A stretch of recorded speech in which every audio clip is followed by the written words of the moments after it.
Hey guys, welcome back to my channel. Today we're trying to create this Arhaus table. I love the table and I wanted one of them, but $650, no thank you. So I decided to use some scrap wood that we had at home to create this. So basically all you're gonna need is two pieces of this 23-inch round. So it's one inch by 23. I got mine from Home Depot, and then you're gonna need a square piece of I'm using plywood. So my plywood is a 1/4 inch, but I made it thicker by joining two 1/4 inch plywood together.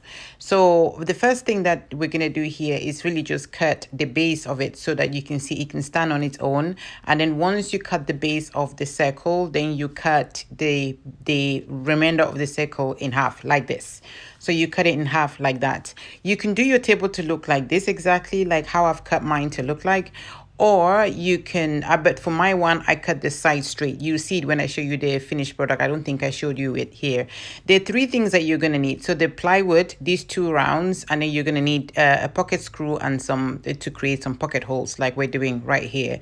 I will let you watch how it's done. It's super simple to create. So we just made two holes at the top of the, so two sets of holes at the top of the plywood, and then two sets on each side of the rounds that we cut, and the two at the top is going to hold the one piece of circle that we didn't cut, and then on the side it will hold, so then these two round sides will be held on either side. I hope I'm really explaining it well.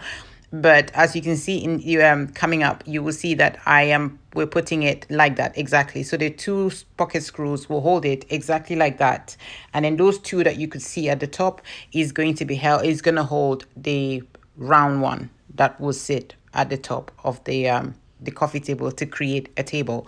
But as you can see how it arches on the side, my circle, when I put it in the house, it didn't look so great. So I took a saw and we cut it straight on one side. So my table looks like this different. But if you want to create the exact one that, well, something very similar to the one that is at our house, you keep your circle exactly straight like mine, like this one looks right here.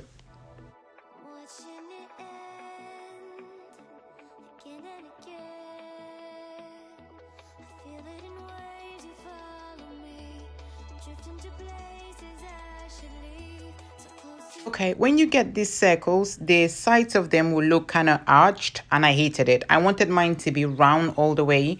So I am using a 60 grit sandpaper, and I am just kind of running through the whole edge just to make sure that I can flatten it. I don't want that curvy edge that you get when you buy these. They have like a curve to the edge, and this is for the pizzas going. So this is going to be the top of the side table. I didn't want that, so I'm just going to use this to kind of go through all of it. So once that was done, then it was time to attach the top to the rest of the base. I'm just using wood glue, and then just to make it really secure. So it will be wood glue, and then then we will screw in some pocket screws on the holes that we created before.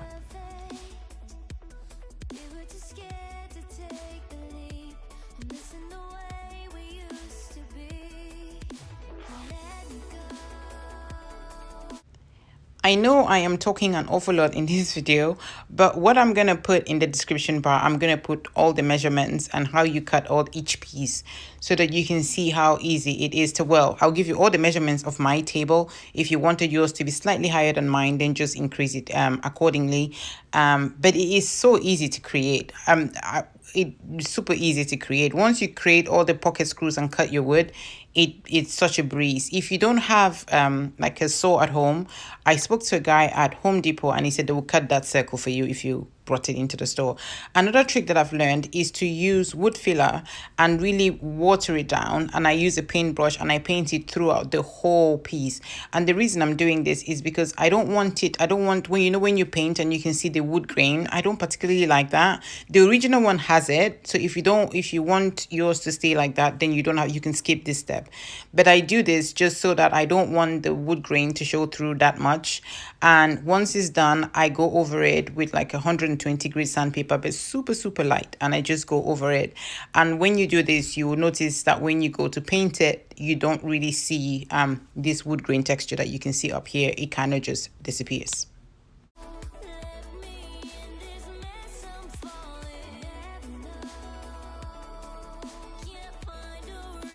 Okay, so we are all good and ready now to go. I'm sure there's another project in the corner that you are looking at.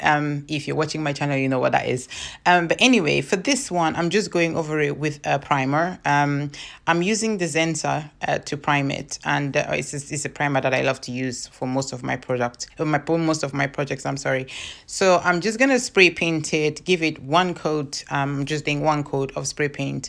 It's not a table that's gonna be like overly used. It's more, it's gonna sit on the side, yeah, but it's not overly used. And I use a Tricon black paint, and I just went over it 2 coats, and then I used a primer, no, a sealer over it, and that was it. This is what my table looks like. It looks slightly different from that one. As you can see, my curve is not curved all the way. Mine is slightly straight on the side, just because this was what fit will my room could take. The other one just seemed too bulky for me, so I cut the sides to make it slightly straight, and the curve is just at the top. But if you want to make it look super similar to the one from our house, leave that curve on the side. Thank you guys so much for watching. I hope this helps. I'll put all the measurements in the description bar below for you. And I will see you in the next one, guys. Bye.